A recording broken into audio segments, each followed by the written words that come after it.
Hi everyone, I'm Penny Reed and welcome to Schein Chats.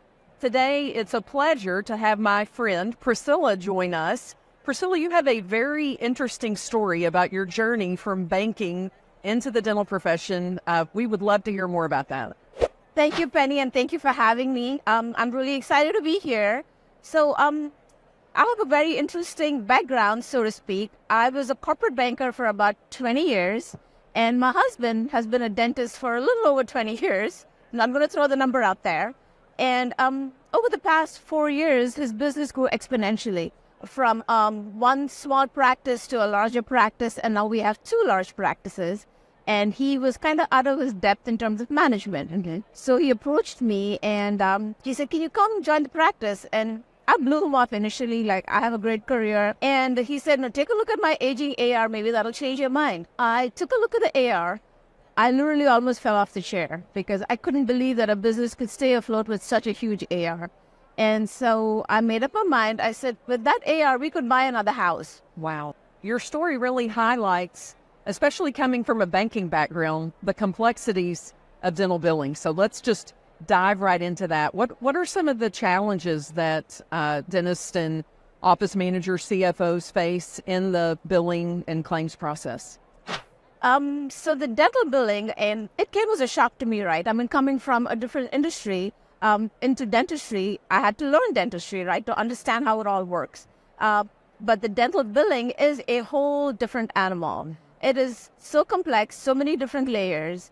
And most dentists, especially new dentists starting out, the perception is, hey, I'm going to get paid for the work I do, right? So I do the work, I bill the insurance companies, or the front desk bills the insurance companies, and I get paid for it.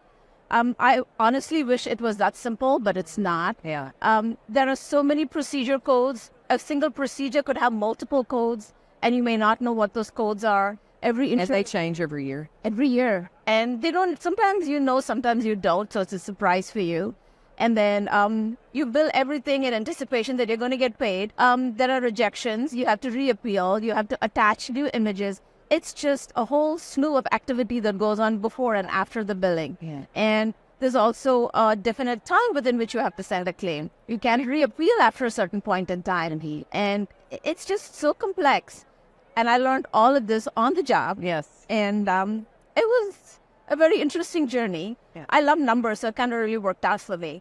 And at one point, I told my husband, I said, I only have so many hours in the day, and I'm trying to clean up a lot of other things. I just don't have time. Don't have time to do that. So it sounds like the lack of time to really focus on it was a catalyst for you looking to outsource the dental billing. Exactly. Now that you have that in place, and now that you have that trusted team, what's been the impact for you? What are you able to focus on now that in the past perhaps you didn't have the ability to do?